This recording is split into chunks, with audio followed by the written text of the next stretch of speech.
Hello mga kapitbahay, samahan niyo pala kami mag-grocery dito today sa Dali. After kong pick upin si Zai sa school, tinanong ko siya kung gusto niya mag-grocery and she said yes. And nag-pick up lang kami ng mga madadaling maubos. Yan baka cult-like na like niya yan. Ini-vibe ako minsan Yakult, minsan Dutch Mill.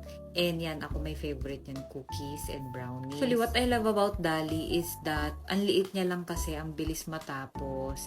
Tapos, maliit lang yung cart nila kaya hindi ka talaga mapapalagay ng madami. And bukod kasi dun sa mismong brand na meron sila, meron naman sila nung talagang mga usual na brands Yeah, din. if that makes sense. Pero ayan o, yung mga dati naman nating kilalang brands, nandyan pa rin naman sila.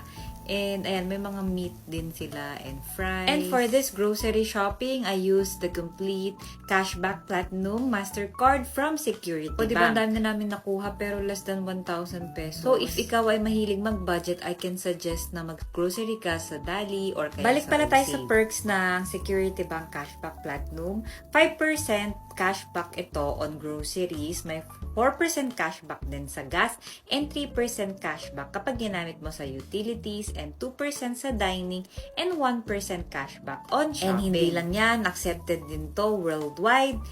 Waive din ang annual fee on the first year and may local lounge access. And dito nga pala sa Dali, bahala ka na rin mag-pack ng mga pinamili mo. But still, you can buy eco bag and also yung kanilang brown bag. But I prefer the boxes. So, that's the end of our mini vlog. Thanks for watching. I'm so happy with my drink. Bye!